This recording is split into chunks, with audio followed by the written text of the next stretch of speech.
મગજ અને સ્નાયુઓ આ બંનેનો એકી સાથે વિકાસ થવો સ્પષ્ટપણે જરૂરી છે. આપણે દરરોજના માટે કામ તો કરતા જ હોઈએ છીએ, પરંતુ એ કક્ષાનું કામ હોતું નથી કે જેમાં આપણે પરસેવો પાડી શકીએ. પહેલી વસ્તુ તો એ સમજી લેવી જરૂરી છે કે મગજ અને સ્નાયુઓ શા માટે બંનેનો ડેવલપમેન્ટ થવો વધારે જરૂરી છે. જેવી રીતે તમે દુનિયામાં જોઈ રહ્યા છો, ઘણા બધા પ્રકારના લોકો છે જોવા મળે છે, અને મોટાભાગના સંજોગોમાં એક જ વસ્તુ જોવા મળે છે કે જે કોઈ પણ વ્યક્તિ 15 વર્ષનો છે પછી એ પોતાના જીવનનો વિકાસનું જે સ્તર છે એ ડેવલપ જ નથી કરતો. માને સ્પષ્ટ રૂપે એ કહી શકાય કે મોટાભાગના લોકો છે જે 15 વર્ષની ઉંમરમાં જે તેમની વિચાર શક્તિ હોય, જે તેની વિચાર શ્રેણી હોય, એ જે કક્ષા સુધી વિચારી શકતો હોય એ જ કક્ષા સુધી છે 80 વર્ષે પણ સેમ વિચારતો હોય. એટલા માટે જરૂરી છે કે આપણે બંને વસ્તુની ડેવલપમેન્ટ છે બહુ સરળ રીતે અને સ્પષ્ટ રૂપે અને ક્રિસ્ટલ ક્લિયર કરીએ. મગજ પણ એનો વિકાસ થવો જરૂરી છે. જો મગજનો વિકાસ નહીં થાય તો 15 વર્ષની ઉંમરે જે કોઈ પણ બાળક હતો એ જ બાળક એ પોતાની ઉંમર તો એમાં વધારતો જ જશે, 15, 16, 17, 18, 19 એમ કરીને 80 સુધી પહોંચી જશે, પરંતુ એના જીવનમાં કશી જ વસ્તુનો ફરક નહીં પડ્યો હોય. તમે તમારી આસપાસના લોકોમાં જોતા હોય કે ઉંમર તો એની ઘણી બધી હોય, પરંતુ વાતમાં ખોટું લાગી જવું, કોઈને ના બોલાવવું, કોઈ આવે તો પોતાનું મોઢું ચડાવી લેવું, અથવા એવી કંઈક જીવનમાં મૂલ્ય વગરની વાત કરવી કે એ વ્યક્તિ આવશે તો પછી હું તારા પ્રસંગમાં નહીં આવીશ. આવી ઘણી બધી વાતો આપણે સાંભળતા હોય તો એનું તારણ શું નીકળે? તારણ સ્પષ્ટ રૂપે નીકળે છે કે એ લોકોના જીવનમાં છે મગજની જે સ્નાયુઓ છે એ સ્નાયુઓનો વિકાસ થયો જ નથી, પોતાના સ્તરમાં એને કંઈ વૃદ્ધિ જ નથી કરી. ભલે પહેલાંના સમયમાં જે કંઈ પણ વસ્તુ ચાલતી આવતી હોય કે બાળક ભણવા સ્કૂલે જાય તો એટલી બધી વ્યવસ્થા હતી નહીં, કોઈને ભણવામાં પણ એટલી બધી રુચિ નથી. અત્યારે પણ ભણવામાં રુચિ છે નહીં, પરંતુ ભણવું પડે છે. શા માટે ભણવું પડે છે? કેમ કે ડિગ્રી જોઈએ છે, એનાથી વધારે તો કશું નથી ને. એક ડિગ્રી માટે તમે ભણો અને એક વાસ્તવિક દ્રષ્ટિએ તમે ભણો.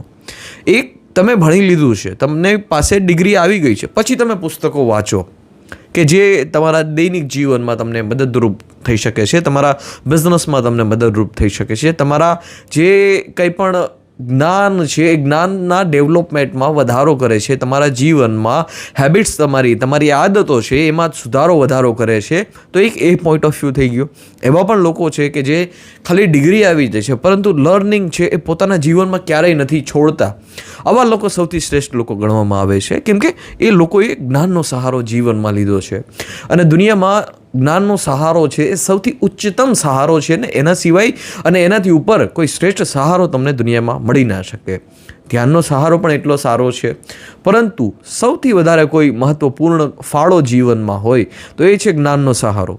યોગનો સહારો પણ બહુ શ્રેષ્ઠ છે કે જે તમારા દૈનિક જીવનમાં છે તમારા સ્નાયુઓને છે બેસ્ટ ક્વોલિટીના રાખે. અને તમારા સ્નાયુઓ જો બેસ્ટ ક્વોલિટીના હશે તો તમે કામ પણ બહુ સારી રીતે કરી શકશો. જેવી રીતે સ્વામી વિવેકાનંદ કહે છે કે તમારું મગજ અને સ્નાયુઓ જબરદસ્ત હશે ને તો કંઈક વાત બનશે. આવું શું કામે કહે છે? કેમ કે સ્વામીજી પોતે પણ એવરીડે જીવનમાં છે એક્સરસાઇઝ કરતા. અને અત્યાર સુધીમાં મને અને મારી જાણ ખાતર જો હું તમને વાતચીત કરું તો સ્વામી વિવેકાનંદની જેટલી છાતી ચોડી હતી ને જેટલા મર્દ હતા ને જેની બોડી એટલી બધી બેસ્ટ ક્વોલિટીની હતી, એવી બોડી એવા ધર્મગુરુ હજી સુધીમાં બન્યા નથી. કેમ કે એ જે વસ્તુ કહેતા એ બધી જ વસ્તુ છે પોતાના જીવનમાં એપ્લાય કરતા, મોસ્ટ ઓફ બધી જ વાતો. અને એટલા જ માટે કહે છે કે બંને વસ્તુનો વિકાસ થવો જરૂરી છે. એક્સરસાઇઝ પર ડેઇલી જીવનમાં જરૂરી છે, અને બુક રીડિંગ, નવું શીખવું કોઈ પણ ક્ષેત્રમાં એ પણ જરૂરી છે. એક વખત તમને ખબર પડી જાય કે કઈ વસ્તુ તમારા માટે છે, કયું ક્ષેત્ર તમારા માટે છે, પછી ત્યાં દરવાજો બંધ કરી દેવો, એ વસ્તુ પર વધારે વિચારવું નહીં. એક વખત સ્પષ્ટ થઈ ગયું કે આ વસ્તુ છે તો બસ એમાં પોતાનું લોહી રેડી દેવું.